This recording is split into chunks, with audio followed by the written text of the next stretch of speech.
Childhood is supposed to be a time of innocence, wonder, and discovery, but for many, it can also be a time of deep emotional wounds that leave a lasting impact, often in ways we don't even realize. Today, we're going to talk about something that doesn't always get the attention it deserves: childhood trauma and the subtle ways it can shape our lives. Trauma doesn't always come from something obvious like a major life event. It can sneak in quietly through neglect, lack of emotional support, or even the way we were spoken to as kids. The signs of that trauma might show up later in life, hidden in plain sight. So let's talk about 10 overlooked signs of childhood trauma, not as a diagnosis, but as an invitation to reflect and heal. Number 1, difficulty trusting others. Do you struggle to let people in? Maybe you always feel like someone's going to let you down, or you keep your guard up even with those you love. This could stem from times in your childhood when trust was broken, whether it was by a caregiver, a friend, or just by life not feeling safe.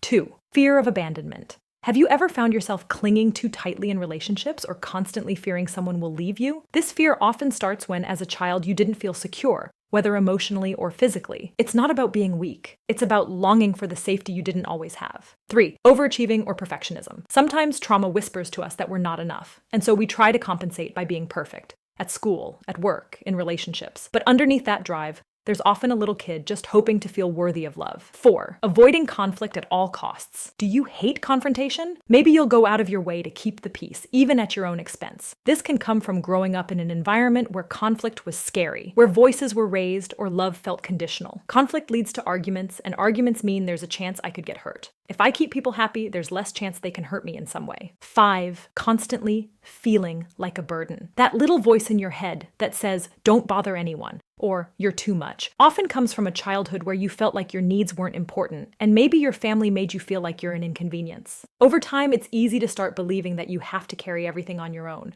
because your problems aren't worthy of help from others. 6, trouble setting boundaries. You say yes when you want to say no, or you let people take more from you than you're comfortable giving. If you grew up feeling like your boundaries didn't matter, or the people around didn't respect your boundaries, it's no surprise they're hard to enforce as an adult. 7, suppressing your emotions. Maybe you find it hard to cry or even identify what you're feeling. Some of us grew up in homes where emotions weren't safe. They were ignored, mocked, or punished. So we learned to push them down and hide them away. But those feelings never truly go away, and they have a nasty habit of showing their ugly heads when we're grown up. 8, being hyper-independent. I don't need anyone. I can do everything myself. I'll suffer in silence. Sound familiar? Hyper-independence can be a trauma response to feeling let down too many times as a child. It's like building walls to protect yourself, but those same walls can keep out the love and support you deserve. 9, struggling with self-worth. Do you have a hard time believing you're enough, just as you are? Trauma can plant seeds of self-doubt early on, especially if the people who were supposed to nurture you made you feel small or unworthy. 10, a deep sense of loneliness. Even surrounded by people, you sometimes feel alone. That loneliness often starts in childhood when emotional needs aren't fully met, and people were never really there for you. It's not about blame, it's about understanding where that ache comes from. None of this is your fault. Your family had the responsibility for making sure you were raised in a physically and emotionally safe environment, and they didn't give you that,